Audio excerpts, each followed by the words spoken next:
అమ్మా చెక్ చేసుకొని డెఫినెట్గా నెక్స్ట్ డిబేట్లో మన ఈ టాపిక్ ఈరోజు ప్రియాంక గారి తల్లిదండ్రులు వచ్చి జగన్మోహన్ రెడ్డి గారిని కలిశారండి. ఏ రకంగా భరోసా ఇవ్వాలి, వాళ్ళకి న్యాయం అనేది జరగకుండా ఇంతవరకు ఆ వ్యక్తులు ఎవరైతే అట్లా కొట్టి చంపి తలకాయ టైర్ కింద పడేంత వరకు కూడా వెనక్కి ముందుకి పెట్టి చంపినటువంటి వాళ్ళని ఈరోజు వాళ్ళ ఒక ఫోటో లేదు, వాళ్ళ మీద ఎఫ్ఐఆర్ కాపీ లేదు, వాళ్ళు అసలు మందు తాగారా లేకపోతే గంజాయి సేవించారా, అసలు వాళ్ళకి ఏ రకమైన టెస్టులు చేశారు, ఏది కూడా లేదు. వాళ్ళ మీద పెట్టినటువంటి కేసులు హిట్ అండ్ రన్ కేసులు. హిట్ అండ్ రన్ కేసు దేని మీద పెడతారండి? హైవేల మీద కొట్టి వెళ్ళిపోతే చేస్తారు. హైవేల మీద మద్యం ఉండదు కదా, హైవేల మీద మద్యం ఉంటే అది మళ్ళీ గవర్నమెంట్ మీద కేసు అవుతుంది. మీరు అడ్డదిడ్డమైనటువంటి కేసులు పెట్టుకుంటారు, ఇష్టం వచ్చినట్టు మాట్లాడుతుంటారు. అసలు ఆ హిట్ అండ్ రన్ సెక్షన్లు ఎట్లా పెడతారండి వాళ్ళ మీద? వాళ్ళు పూర్తిగా కాన్షియస్ లో ఉండి ఆ అమ్మాయి సీరియస్ గా చూసిందని కొట్టి తలకాయ మీద టైర్ ఎక్కిందాకా కన్ఫామ్ గా చూసుకొని టైర్ ఎక్కించి వెళ్ళిపోయినటువంటి పరిస్థితి అక్కడ ఉన్నోళ్ళందరూ చూశారు. సీసీటీవీ కెమెరాలో చూసాం అందరం లైవ్ లో. మరి అలాంటి వ్యక్తుల్ని ఇంతవరకు అరెస్ట్ చేయకుండా, వాళ్ళ మీద ఎఫ్ఐఆర్ కాపీ ఏ రోజు కూడా ప్రజలకు బహిర్గతం చేయకుండా, వాళ్ళకి సంబంధించినటువంటి శిక్షలు ఏ రకంగా తీసుకున్నారని లేకుండా, ఏది కూడా బయటికి రాకుండా వాళ్ళని కాపాడుతున్నది ఈ అధికార పార్టీ కాదా? ఏంటి రమ్య గారు, అధికార పార్టీ కాదా వాళ్ళని కాపాడుతుంది? వాళ్ళని ఖచ్చితంగా కాపాడుతుంది అధికార పక్షం పార్టీ. ఈ రకమైనటువంటి దిశా చట్టాన్ని చేసేసి ఆడపిల్లల్ని జగన్మోహన్ రెడ్డి గారు పాదయాత్రకి వెళ్ళి ప్రజల తరఫున పోరాడతారు.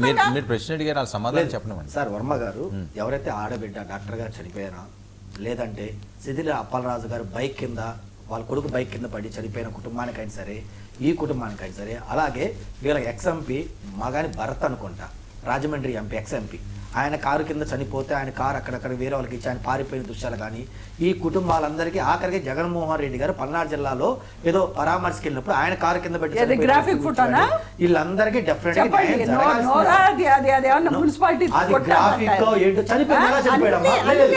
చనిపోయిన వ్యక్తి చనిపోయాడా లేదా, వ్యక్తి చనిపోయాడు లేదమ్మా, అది గ్రాఫిక్ మీకు.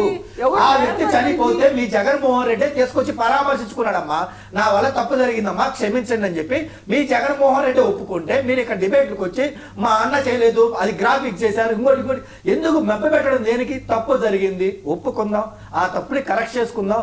అలాగే మీ యొక్క ఎక్స్ మినిస్టర్ విషయంలో కూడా, వాళ్ళ కొడుకు చేసిన విషయంలో కూడా తప్పే, కొడుకు చేసిన విషయం తప్పే, అందులో ఇంకా వాళ్ళ తండ్రి చేసిన ఇంకా తప్పే, అది బహిరంగ సత్యాలు, అవన్నీ ఒప్పుకోవాలి కదా.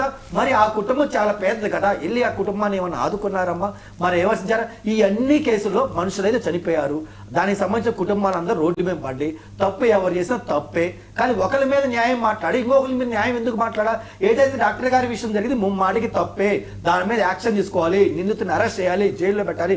ఏదైతే కేసెస్ కానీ ఇంకోటి కానీ అప్లైబుల్ సెక్షన్ అయితే అన్నీ పెట్టాల్సింది, వారు జైల్లో ఉంచాల్సిందే. దాని కూటమి ప్రభుత్వం కనుక వెనకోసుకొస్తే ముమ్మాటికి మాది తప్పే, మేము వెనకేసుకో రాము, డెఫినెట్గా వాళ్ళకి న్యాయం జరగాల్సింది. దీంట్లో మేము వైసీపీ ఏం చెప్పినా అంగీకరిస్తాను. నెక్స్ట్ వన్, అలాగే రిమైనింగ్ కేసుల్లో కూడా మీరు ఎందుకు ఇలా వాదించట్లేదు? అది కాక మేము చెప్పేది, పేదోళ్ళు ఇంటికి చనిపోతే మీరు ఎందుకు ఇది కాదా?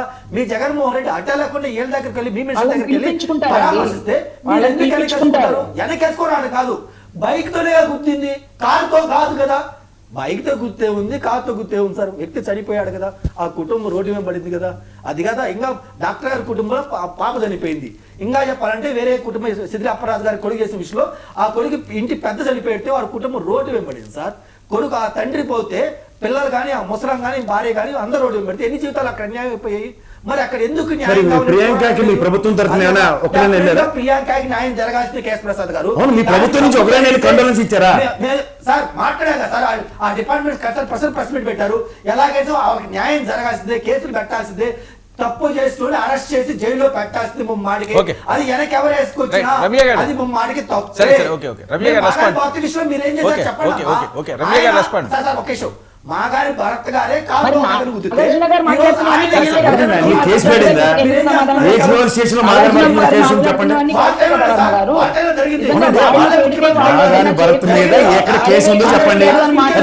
గవర్నమెంటే కదా ఆ సంబంధిత వ్యక్తిని తీసుకెళ్లి కేసు పెట్టమనండి. నాగార్జున గారు అడిగిన వాటి వేటికి సుజాత గారు దేనికి సమాధానం చెప్పరు? సుజాత గారు దేనికి సమాధానం చెప్పరండి? నాగార్జున మీరు గారు అన్ని మాట్లాడండి, అడుగుతున్నారు కదా. చెప్తున్నాను. ఇప్పుడు వీటన్నిటికీ కూడా నాగార్జున గారు అడిగినవన్నీ కూడా కరెక్టే. నేను కూడా అవే అడగాలనుకున్నాను. ప్రియాంక గారు జరిగిన విషయంలో అది బాధాకరమైన విషయమే. దాన్ని పర్యవేక్షిస్తున్నారు. మరి మిగిలిన విషయాల్లో ఎందుకు సుజాత గారు మరి ఎందుకు స్పందించరు? చెప్తున్నా అమ్మా, మిగిలిన విషయాలన్నింటిలో కూడా ఒకళ్ళ మీద కేసు ఉంటే ఒకళ్ళ మీద, ఒకళ్ళ ఎమ్మెల్సీ ఏమో కార్లో మనిషి శవాన్ని ఎత్తుకొని తిరుగుతా ఉంటాడు. DSC విషయంలో ఇంటి దగ్గర డ్రాప్ 14 లక్షలు చేస్తారు. ఎవరికి ఇచ్చారు, ఎవరు తీసుకున్నారు, ఆ వ్యక్తి వివరాలు చెప్పండి మీరు సరే, మా దగ్గర. మాట్లాడు. ఒకటండి, వాళ్ళ దగ్గర ఏ వివరాలు ఉండవండి. నాగార్జున గారు వాళ్ళ దగ్గర ఏ వివరాలు ఉండవు. వాళ్ళు వేటికి సమాధానం చెప్పరు. ఏమన్నా అంటే ఎలాంటి సోషల్ మీడియాలో పేరు పోస్టులు ఆ పెట్టుకుంటారు. రకంగా ఆయన రిమాండ్ లో ఉన్నారు. దానికి సంబంధించి లీగల్ యాక్షన్ తీసుకోవడం జరిగింది. దాన్ని వాళ్ళు కోర్టు ద్వారా వాళ్ళు అన్ని రకాల రిమాండ్ లో ఉండడం జరిగింది. వాళ్ళేమి కోర్టులను దాటి చట్టాన్ని దాటి పారిపోలేదు. ఈ రోజు ప్రియాంక అనేటువంటి వ్యక్తి ఎందుకు చేయలేదు? ఎవరు పారిపోలేదమ్మా. ఎవరికైనా శిక్ష పడుతుంది. కూటమి ప్రభుత్వంలో ఎవరు తప్పు చేసినా శిక్ష పడుతుంది. అంతేగాని వాళ్ళు మన ఎమ్మెల్యేలు కదా, వాళ్ళు మన ఎమ్మెల్సీ సమర్థించారు. చంద్రబాబు నాయుడు గారు కానీ, పవన్ కళ్యాణ్ గారు కానీ. మీకు అర్థమవుతుందా? నీకు బుద్ధి విషయంలో కూడా ప్రభుత్వం మంచి చేసింది. విషయంలో ప్రభుత్వం అపరాధ విషయంలో మంచి చేసింది. అధికార ప్రతినిధి ఒప్పుకోవడం చాలా సంతోషం. జగన్మోహన్ రెడ్డి గారు ఏదైతే అపరాధం సంభవించారో అది ముమ్మానికి తప్పని చెప్పి ఒప్పుకుంది. మీరు ఇలా నిజాయితీ మాట్లాడండి, నిజమైపు మాట్లాడండి. తప్పు జరిగితే తప్పని చెప్పండి, ఒప్పు జరిగితే ఒప్పని చెప్పండి. కుదిరితే మీ జగన్మోహన్ రెడ్డి గారి క్లాస్ తీసుకోండి. అయ్యా జగనన్న, మీరు శిథిల అపరాధ గారి విషయంలో మీరు తప్పు చేశారు, మీరు వెళ్లకుండా ఉండాల్సింది, ఇది కరెక్ట్ కాదు. ఇంకా మీరు ఒక పెద్ద మనిషి ఒక అడుగు ముందుకేసి చనిపోయిన కుటుంబం దగ్గరికి వెళ్ళి పరామర్శించి వాళ్ళకి ఏదైనా హెల్ప్ జరిగితే హెల్ప్ చేయాల్సింది. మీరు డాక్టర్ గారి విషయంలో ఇది చేయడం తప్పు అని చెప్పి మా అధికార ప్రతినిధి ఒప్పుకోవడం చాలా సంతోషకరం. దాంట్లో కోట ప్రభుత్వం తీసుకున్న చర్యలు సమస్యమనే మంచిదని చెప్పి మా అక్క ఒప్పుకుంది. ధన్యవాదాలు. అవును, కూటమి ప్రభుత్వం తీసుకున్నటువంటి కాదండి, కాదండి, కాదు, ఒక్క నిమిషం.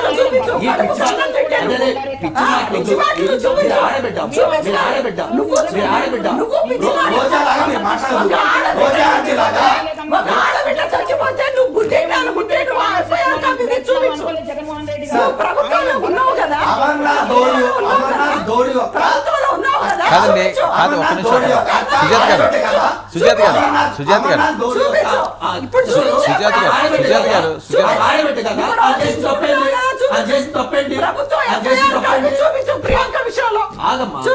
నా దగ్గర ఉండదు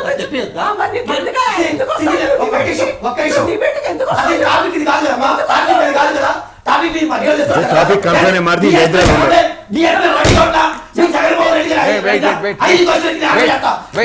ఉంటే మీరు చెప్పారా? 14 లక్షలు జగన్మోహన్ రెడ్డి గారు ఆరోపణ చేశారు. ఒక్కొక్క చెప్పి మీరు ఆరోపణ చేశారు. ఆ 14 లక్షలు ఎవరు ఇస్తున్నారు చెప్పండి. సబ్జెక్ట్ డిఎస్ఏ తీసుకురా వర్మ గారు, ప్రియాంక గారు నేను ప్రిపేర్ చేస్తా.